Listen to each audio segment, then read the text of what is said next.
अस्सलाम वालेकुम जी। आज का लेक्चर हमारे पास है capacitance of a isolated sphere. तो ये एक कंसेप्ट है हमारे पास कि भाई अगर एक ऐसा स्फीयर जो सिंगल प्लेट पे है जिसकी दूसरी प्लेट ही नहीं है, तो ऐसा कैपेसिटर अगर हो तो वो हम उसकी कैपेसिटेंस कैसे मालूम करेंगे। तो ये हमारा आज का टॉपिक है। तो शुरू करते हैं। मेन हेडिंग है capacitance of an isolated sphere.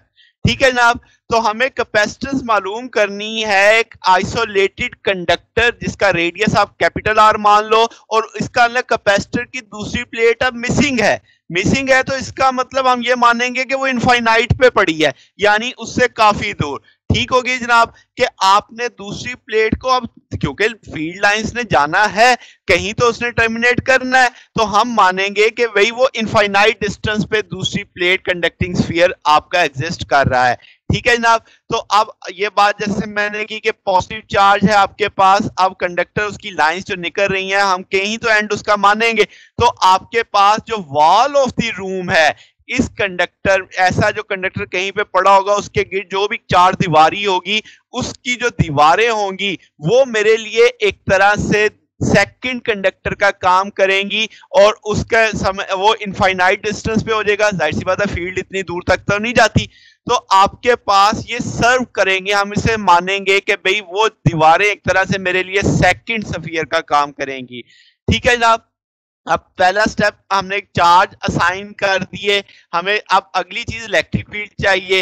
Electric field हम किसकी मदद से देखेंगे? Gaussian law. मुझे गॉसियन सरफेस देखनी है, तो मैं एक ऐसी गॉसियन सरफेस लूंगा जो मेरे स्फीयर को ढांप ले, यानी उसको कवर कर ले, ताकि सारे का सारा चार्ज जो स्फीयर के ऊपर है वो मेरी गॉसियन सरफेस के अंदर आ जाए। तो मैं स्मॉल आर का एक स्फीयर इमेजिन करता हूं गॉसियन सरफेस के तौर पे, जिसने आपके पास आइसोलेटेड स्फीयर को कवर कर लिया है। ठीक है।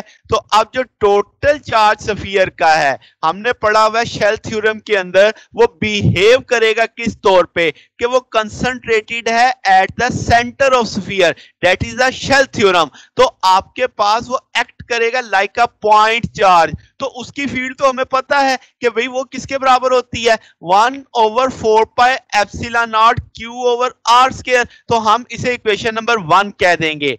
ठीक है। अब अगला स्टेप क्या है? मुझे पोटेंशियल डिफरेंस चाहिए जिसमें E की ये वैल्यू में प्लेस कर दूंगा। तो हम टूल जानते हैं पॉजिटिव टू नेगेटिव, यानी मैंने जो भी अब आपके पास आपके लेना है पॉजिटिव प्लेट से नेगेटिव प्लेट के बीच में लेना है।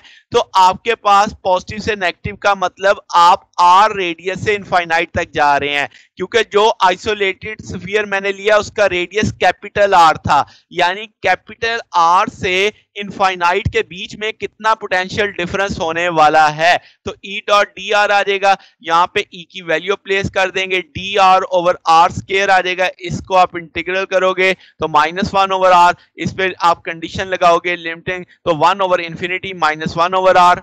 तो अब आप क्या करने वाले हो कि भाई वो यहाँ पे नेगेटिव भी आना था, वो नेगेटिव आपने बाहर ले लिया जिसमें आपने वैल्यू डालने के बाद, तो ये नेगेटिव क्या हो जाएगा? पॉजिटिव। अगर आप नहीं भी करें तो ऑर्डर चेंज कर सकते हैं, 1 ओवर आर -1 ओवर इंफिनिटी हो जाएगा, तब भी यही चीज बचेगी। तो अब आपके पास Q over 4 pi epsilon not into R आ जाएगा, that is the potential difference of an isolated sphere जो वो प्रोड्यूस करेगा।